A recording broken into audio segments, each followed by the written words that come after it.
Hello and welcome to Underscored. It is Saturday, January 19th, coming at you from LibertyCon here in Washington, D.C. I'm your host, Stephen Kent of Young Voices, and joining me today is friend and Young Voices contributor Ryan Khurana in from Canada. Ryan, good morning. Good morning, Stephen. How are you today? I'm You hanging in there strong on LibertyCon? Yeah, it's pretty early, and it ended pretty late last night, but I'm doing okay. Ryan, always getting into trouble. Well, what are you excited to see here at LibertyCon? There's always so many good speakers. Last night we were treated to Arthur Brooks, the master of Zen and mindfulness in the center-right movement. For me, that was definitely a highlight. What have you got on your calendar? Well, I'm pretty excited to hear about permissionless innovation from Google. I always love these tech-oriented liberty events. That's always a draw, and the exhibitors beyond that, and the exhibition space, just to meet a lot of the people in the movement, see how it's grown, and also catch up with old friends. You know, it's exciting to be at a conference like LibertyCon where folks are enthusiastic about the future. They're not like looking to return us to old economies. They're not looking to rein in technology that has objectively made our lives better. Like, people at LibertyCon, libertarians, are excited about where the world is going. And you just don't get that in Democratic or Republican events. At CPAC, they'd be looking to ban Facebook and Google and like have us be using Yahoo again. It's wild, but like that's what's great about being part of this movement. No, absolutely. It's libertarians tend to be the only ones asking questions about the future, and it's one of the reasons why it's a younger movement of people. That's true. I think that's a great point to bring in our special guest today. We're going to be talking to a Democratic candidate for president, but he's not really a cookie-cutter Democrat at all. I think he's more so trying to disrupt the Democrats' kumbaya this year going into 2020. His name is Andrew Yang. He's a former venture capitalist from Silicon Valley, and he is running on the platform of providing a universal basic income. Controversial among libertarian circles, but still receives a fair bit of attention here. So without any further delay, let's get in Andrew Yang.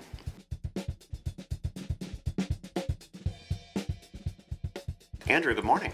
Good morning to you. Thanks for having me. Yeah, thanks for taking the time to talk with us. You're running for president almost exclusively on the platform of providing a universal basic income. My understanding is to the tune of $1,000 per month for 18 to 64-year-olds. Tell us a little bit about the details of your program outside of those top numbers. Sure. So it's actually now adults 18 and up. And I have 75 policy proposals, though universal basic income is definitely the most prominent, the one that people will associate with me. I've rebranded it the Freedom Dividend because it tests better as the Freedom Dividend than universal basic income. But a bit about my background. I'm a serial entrepreneur who spent the last 7 years helping create several thousand jobs in the Midwest and the South. And I became convinced that while we were creating dozens of new jobs, technology was eliminating tens of thousands of jobs. And unfortunately, what happened to the manufacturing workers in Michigan, Ohio, Indiana, Wisconsin, Iowa, Missouri is about to happen to millions of retail workers, call center workers, fast food workers, truck drivers, and on through the economy. And so when you're in the midst of the greatest technological and economic transition in the history of the world, you need to bring much more ambitious, aggressive solutions to the table. It's a pretty dark picture that you paint when you get out and talk about what's coming. Yeah, and this is exactly what the point I wanted to get on is, wouldn't the issuing of a universal basic income as a response to these kinds of transitions kind of surrender to the fact that we can't bring back good jobs for working class people, and that we're just going to have to kind of subsidize you now? There's a lot of the political backlash comes from this kind of psychological turmoil of losing their job. Shouldn't solutions focus on kind of bringing new types of good jobs to working class people rather than just a dividend? Well, one of the big misconceptions around something like a dividend is that it somehow mitigates or reduces work. It actually would create about 2 million new jobs in Main Street economies around the country. So if you take the average, let's say, town in Missouri with 50,000 adults, and then they're getting a dividend of $1,000 a month, that's $50 million in consumer spending, most of which will flow directly to their Main Street economy. It's going to be spent on car repairs, tutoring and food for their kids, the occasional night out, home repairs, hardware store, and so all of those businesses are going to have much more reason to hire. You'd end up creating accessible employment in Main Street economies in rural areas around the country. How does this work just from an economic standpoint when you're talking about the taxpayer dollars kind of flowing into the government, then it's being handed right back out, and then we're kind of calling that a stimulus on the economy? Kind of feels like not like a pyramid scheme, but it just kind of feels artificially inflated. Well, when you dig into what happened to the manufacturing workers in the Midwest, and I studied economics in college, and my economics textbook said that if you were to eliminate, let's say, 5 million manufacturing jobs, 4 million of which were eliminated by technology, that those workers would get retrained, reskilled, perhaps move for new opportunities, get higher productivity work, and the economy would grow. That's what my textbook said. I think that's what every textbook says. And then when you dig into the real numbers of what happened in Michigan, Ohio, and Indiana, about half of those workers never worked again. And of the half that did not work, about half filed for disability. And then you saw a surge in suicide rates and drug overdose rates to the point where now our life expectancy as a society has declined for the last 3 years, in large part due to this surge in deaths of despair. So that's the big backdrop for making some sort of move to try and modernize our economy and trying to give people an on-ramp forward. But at this point, unfortunately, we've reached crisis levels where we have to be done with talking about it and actually start putting resources to work. You've said, and we'll get to you, Ryan, here in just a sec, you've said in a way that this is like almost a form of like peak capitalism. You're at a Libertarian conference, LibertyCon here in D.C. A lot of people get afraid of anything that sounds like redistribution, socialism. You debated Varney on his show on Fox Business. Didn't really let you talk about that idea that much. Why is this not socialism? And why do you sort of view it as a natural extension of capitalism? Well, we have to just recognize that technology in particular has accelerated capitalism to a point where many of the relationships we take for granted just don't apply anymore. Where it used to be, you could assume pretty confidently that if a company were to get bigger and more successful, it would hire more people, it would pay those people well, and it would try and treat them, like... They used to be like family. Like long-term employees, yeah. And they'd also care about what happened in their backyard. Now a company can become massively successful and profitable and employ not that many people. And if it does employ people, does not need to treat them well, and it does not need to care what happens in its own backyard because its market is national or global. So the biggest misconception, there are a couple of misconceptions around the freedom dividend. One is that it somehow mitigates work. It actually creates many more touch points and opportunities for work in the economy. Number two, is that it's socialism. Socialism, if you look at the definition, is when the government takes over companies like Google or Facebook. The means of production. The means of production. This is capitalism where income doesn't start at zero. And when I talk to CEOs, they believe and agree that consumer markets function much better when people actually have money to spend. Yeah. And you paint a very nice picture of the kind of crises that people are going through today and the optimism you share about your solution. And I appreciate the fact that it's actually trying to address a core issue that I feel a lot of people are ignoring. But my one other question that goes along that is, if this crisis is there, where a lot of people are getting addicted to opioids or killing themselves because of that kind of loss of meaning that's coming from technological transition, that doesn't seem to be an income-related thing. And I know you said these are a lot of consumer-related touch points that they'll get with the injection of money. But if the companies are kind of consolidating as a result of automation, how is there a way to ensure that investment goes towards creating those new jobs rather than funneling towards those automated companies? Would a direct investment in something be more pertinent to create the new industries we need? Well, I'm certainly for direct investment in certain industries, but we have to face facts where you would have to literally try and manufacture a business that needs a lot of people, which is really the opposite of the way most businesses are going. There's that famous story about Milton Friedman. It was Thomas Friedman visiting the Chinese work site, and he gets there, and they're just men with shovels, and he's like, "Where are the pieces of equipment to speed this up?" And then the Chinese administrator says, "Oh, this is a work program."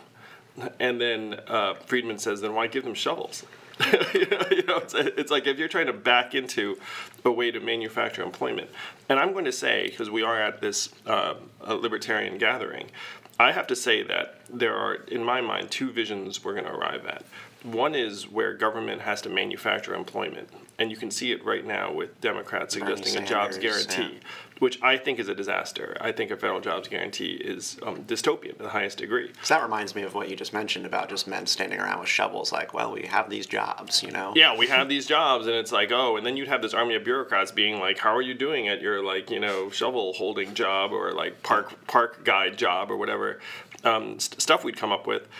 Or we come up with a way to say, look, everyone has value. Here's some economic resource and independence, and then we leave it to people to create their own opportunities and jobs. And I dare say that that vision is much more consistent with the ethos of most libertarians I know. Yeah, I mean, it really, you call it the freedom dividend because it's about giving people sort of the ability to go out and be like, you know, like maybe I don't want to work in this retail job that I'm in. Maybe I have this great idea, but I don't have the ability to actually take hours off of my work. This is the way that I can do that and start finding work that's meaningful and, in theory, more beneficial to the community. Yeah, and 30% of those retail jobs are going away in the next 4 years anyway. So it's like, you know, we're both helping the individual. What we need to do is we need to structure the economy around individual passions and desires and values, because right now we've had this subsistence labor model that's based upon really the economic needs of the market. But we just have to face facts that the market as it currently exists will have lower and lower need for millions of relatively unskilled workers. I mean, if you look at the U.S. population, 32% graduate from college, 42% if you include associate's degrees. So the 5 most common jobs in the economy are filled with high school graduates. Administrative and clerical, retail and sales, food service and food prep, truck driving and transportation and manufacturing, the most common jobs in the economy, about half of all American jobs. And we can see where all those sectors are going. When people debate UBI, they usually will all have an anecdote in their pocket for why it does not work or why it has worked. I'm curious, where do you look for examples of a successful UBI model, and what do you look at as an example of what to stay away from? Well, in my book, The War on Normal People, I tried to find every survey I could of rollout of UBI or UBI-like programs, and the data is consistently, and I'm a data-driven guy, I'm an evidence-based thinker. And if you look at implementations of cash grants, there are 2 main flavors of implementations. One is in the US and Canada, but kind of old, like 60s, 70s, maybe 90s. And then developing world and current. But I'm happy to say that all of those trials had very, very positive indicators around things like health, mental health, hospital visits go down, domestic violence goes down. Then why did Finland end their program? And so this is one of the things that I find frustrating is like, first, Finland is a very distinct environment where they already have like a ton of social safety support programs. 2 is this wasn't a universal basic income. This was like cash grants to a small number of unemployed people. 3, they ended the trial and did not release the data, and no one knows why. So that it wasn't scheduled to continue anyway. Mm-hmm. So this is like a tiny non-UBI trial in essentially like a highly social democratic country, and then people are pointing at that as like, oh, that's data around UBI. It's really not. like there's to the extent you're looking for data, there's much better data available.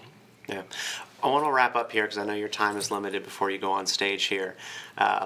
But your program, you want to give UBI to everybody. What is the reason for that, as opposed to bracketing it to people within certain levels of income, walling off the folks who already make $200,000 a year? What do you think is the importance of that? No, I think it's very, very important that we frame this as a true dividend to the American people as the owners and shareholders of this country. You don't want to make it a transfer from rich to poor. You want to universalize it and say this is a true right of citizenship, that if you're an American, you deserve it. It's yours. To me, it avoids all the administrative and bureaucratic hassles. It avoids trying to monitor people's income. It avoids changes of circumstances. It's much more administration light, and I'm someone who generally despises bureaucracy. Make it easier to manage, absolutely, and you would probably just diminish the amount of resentment that you would get in our country. Yeah, because there's a real, there's a real there's still like a very powerful mental bias towards poor people as like less virtuous sort of thing. Yeah. But what you mentioned brought up one of my concerns with UBI, and I'm generally favorable towards it, but you mentioned right of citizenship. We're tearing each other up in this country and in countries across the world about the issue of immigration, what it means to be a member of a nation state. If we can't solve our immigration problem, how do we introduce UBI? Because right now we seem to only be talking about illegal immigration, people who are living here undocumented. Does that have to come first before we can do this? Well, I think we definitely need to enforce our borders, and I think another part of my platform is how to rationalize our immigration process for both undocumented and people who are studying here. But to me, everything is linked together. Where why are people blaming immigrants and becoming more hostile towards various groups? It's because they've been told immigrants are responsible for your losing your jobs. It's because economic insecurity is now so pervasive in this country that 40% of Americans can't afford an unexpected $400 bill. The majority are living paycheck to paycheck. And so if you're in that sort of environment of scarcity and someone comes along and says, hey, they're to blame, then you'd be like, yeah, like that's a real problem. Yeah. Whereas if your needs are met, your future is secure, you're not freaked out about your kids' future, and then someone says, hey, it's not the immigrants, it's the fact that our economy is evolving in various ways, and there are things that we can do about making our society stronger, then people become much, much more rational about solving our medium and long-term problems, which include how to deal with immigrants, climate change, like all the other host of issues. But right now, if people are just living paycheck to paycheck, they're not able to think in those terms. Well, I completely agree with this kind of view that you've just painted, and I tend to view that kind of primary concern with allowing people that autonomy as valuable. But even though you mentioned this kind of administrative cost saving, do you really think that this kind of program would be affordable in the long run? Oh, yeah, it's much more affordable than people think because of things that you guys know a lot about. So if you're, frankly, unsophisticated, you think, oh, like, $1,000 for adults, like, can't afford it. But then when you break it down, you realize, wait a minute, we're already spending $1.5 trillion on Social Security and the majority of the federal budget and 126 welfare programs. So when you realize that this can draw resources from what we're already doing, we're not doing this in a vacuum. I mean, we're already spending 2/3 of the federal budget on income transfers and various supports. And so if you arrive on the scene and say, hey, $1,000 for every American adult, it's like, oh, looks like a significant proportion of adults are already receiving various transfers, and so we're not going to stack this on top. So that brings the cost down a lot very, very quickly. And then there are the second order benefits I described, where if I give you cash, the cash doesn't disappear. You spend it in your economy. We create a couple million new jobs, tens of or hundreds of thousands new businesses, and we get back a significant proportion of that in new tax revenue.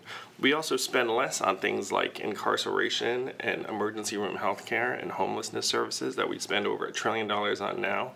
And you create a stronger, a healthier, mentally healthier, more productive, better educated population. I mean, people just think about it as like, oh, like money to money, and then the money's gone. I mean, you have to look at what happens with that money. Now, this is the true trickle-up economy where this will actually pay for itself in many, many respects. It's not like if you give a rich person $1,000, they won't even notice. It's just like an item in their account somewhere.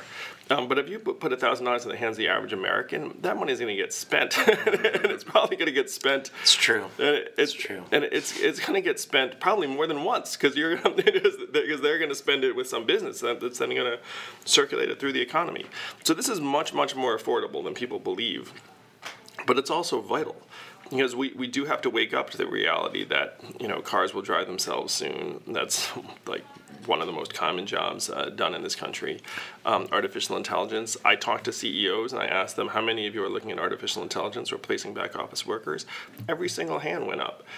So we need to start owning the fact that we're in 2019 and 2020 and start solving these problems and solving them in a way that will actually enable individual autonomy and freedom and economic freedom, because the alternative is coming our way, and the alternative is very, very dark.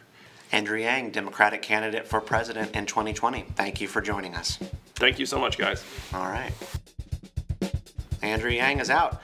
Ryan, what do you think about that? You have this natural skepticism about you, about sort of the idea that this will all just go well, that it's going to be a sunny day if we all have UBI. Do you feel like Andrew engaged with those concerns? No, he absolutely did.